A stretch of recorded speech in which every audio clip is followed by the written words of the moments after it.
Okay, let's start today. Uh, the key thing is control the controllables. What it implies is that we must focus on what which is within our control. We tend to focus on things which are out of control. What Fed is going to do, uh, what is the impact of rate hikes, what RBI is going to do, what is happening politically, who is going to win elections. That is outside our control. Within our control is what stocks to buy, what valuations we buy, do we study the stocks properly, do we analyze the stocks adequately, do we pay more attention to the stocks, what is their performance. So focus on that and don't worry about what is beyond your control. So let's go ahead. The market setup, as I see, all over the world the inflation is coming down. It is reflected in the prices of commodities also. So the silver, copper, iron ore prices are all down basically on China's weak industrial outlook. The belief is that Fed will start cutting rates at its September meeting and which will support growth and create demand. Hence, considering this is what is supporting the US markets. In India, we had a fall in inflation which has led to rally in equity markets and return of FPIs basically in end March after the RBI had paused the rate hikes. Now let's see the results. The Mahanagar Gas Limited, Gujarat Gas have been prime beneficiaries of the weak or soft spot gas prices.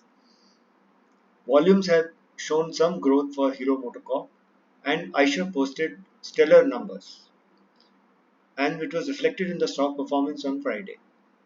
The government's infrastructure push has led to strong growth for HG Infra also. The exuberance on PSU banks is dented by expected credit loss provisioning. What is happening is that RBI has asked these PSU banks to provision for uh, anticipatory losses. Now these losses are or this kind of contingency provisioning is higher for the private banks as compared to PSU banks, due to which the PSU banks will have to do higher provisioning, so which will reduce the quantum of cash or the capital they have available with them to lend out. So it will reduce their profits and their margins. There are hopes that lower inflation will lead to revival of rural demand, which will boost the FMCG stocks. It is already reflected in the performance of FMCG stocks in the last 1 to 2 weeks, where all of them are on their way up. Indian economy may be relatively stronger as compared to rest of the world, basically aided and abetted by lower commodity prices. So the margins of all companies will be better because their costs will go down. So they would have better pricing power and may be able to cut down costs. Once they cut down costs, they would be able to cut down the prices. Hence, there would be more demand or more sales. Now, talking about the steel sector, uh, the steel is casted into either long products, that is, rods and pipes used in construction, flat products, that is, plates, sheets, or coils of steel used in making cars, ACs, fridges, etc. Now, China is roughly 54% of the global trade. So, whenever their GDP is expected to slow down or shrink, because of any number of reasons, because of COVID lockdown, etc., they start spending more on infrastructure, and hence demand of metal goes up and their prices also. So in 2020, what happened was China, instead of exporting steel, started importing steel. So the steel prices went up. And in 2021, they put a restriction on their steel exports. So again, the commodity prices, that is of steel and iron ore, rose all over the world, and there was a steel cycle which was reflected in the performance of all our steel stocks. Steel prices went up internationally, and the margins of steel companies were up, and their balance sheets improved. They could cut down their debts and could make profits. Actually, some of them made supernormal profits because they could command higher prices. We will see it later. Now, if you see the global production trends of steel, uh, the China, as you see from the first graph, is roughly 54% of the global steel production. Now, the crude steel production in China, if you see, has been stagnating around at from 100 million tons. It has come down to around 80 million tons.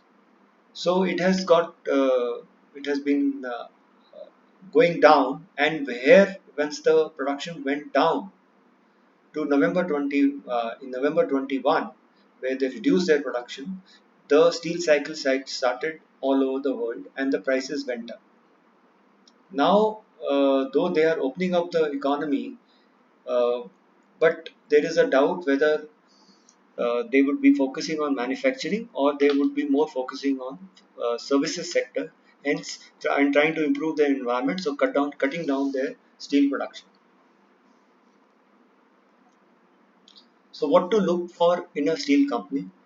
The first issue is we have to see uh, whether they have a captive mine, so which cuts down their cost of production, because the cost of iron ore and coal, etc., gets reduced. So Tata Steel has mines till 2030, SAIL till 2040, and Godavari Power and Ispat till 2040. So they have got relatively secured captive mines for a few years. Now, if you are making flat products, you can import oblique export, and hence their prices dependent on global consumption and demand for cars, fridges, ACs, etc. Superior product over It's a superior product over the long products, and companies involved in making the flat products make more money than long products. Now, enterprise value to EBITDA is a general valuation ratio.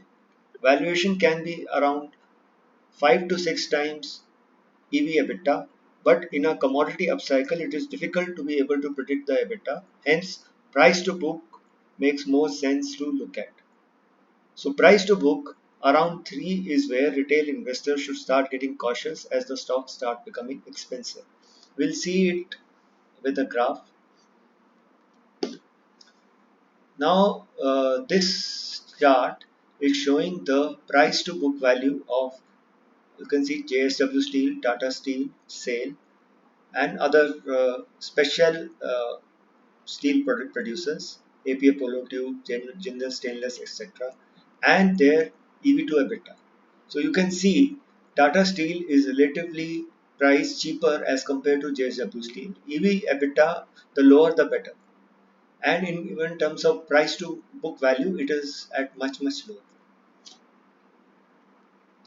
Now let's see this chart of EV EBITDA of Tata Steel over the years. If you see, in the years where the steel cycle was in downward path, the EV EBITDA was the highest.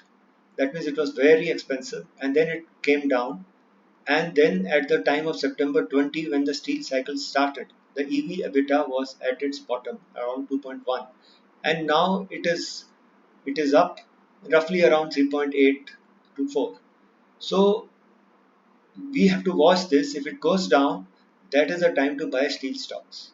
Similarly, if you see price to book went down to zero point 0.6 in the same time as September 20, and now it's around 1. Just for information, the book value of Tata Steel is around 84 rupees. So anything below 80 would be an attractive place to buy Tata Steel stock.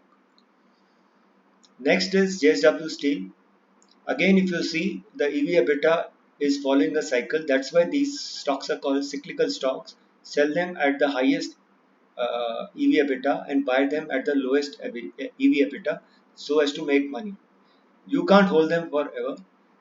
Now you will see price to book also. It has been cyclical for it. So it went up to 2.7 and then came down to 0.6. So it went up again after September 20 to the highest level, and now it is correcting. So uh, one has to let it correct more so that you have some margin of safety. We were discussing about iron HRC, that is hot rolled coil uh, prices in India. You see, it was at around 40,000 rupees to a ton for most of the time from 13 to 20, and then it went up after October 20 right up to the peak of roughly 80,000 rupees to a ton, which was the peak, and now it has corrected to around 50,000 rupees, and now it is on the way up. So we have to watch these prices. Similarly for TMT prime. So we have to watch the price cycle to understand when to buy these stocks. So what is the outlook? Post rollback of export duty in November 22, steel manufacturers have resumed exports. Now, initially the government of India had put import duty to protect the steel industry in India, and subsequently when the prices went up just to control inflation, export duty was put, so there was a surplus production, and because of which what happened was the local prices of steel dropped, and because they had put the export duty, and then now they have removed the export duty, so the steel manufacturers have also resumed the exports. They are focusing on, all these steel manufacturers are focusing on European markets. Roughly 52% of the export volumes of their production are going there, where they are able to get higher premiums. As reflected here, the HRC export prices in March 23, like that means 2 months back, have improved by $10 to a ton month on month. So they are able to command better prices in Europe now. Simultaneously, Indian auto volumes have also improved year on year, further driving steel volumes. Steel companies are also expected to post record volumes on the back of robust steel demand from infrastructure, construction, and auto sector. So the outlook for steel producers is good. The only issue is there should not be overproduction and dumping of steel by China in India. Now, China is expected to reduce its production for third year in row, keeping in mind their concern for climate. But if you see the last chart, their steel production is on upward path. So that is contradictory. So we'll have to wait and watch this, how it goes ahead from here. So key monitorable is the steel production in China, as any major movement in China will alter the global demand and pricing of steel. So these are the things which we need to see before making investment in steel stocks.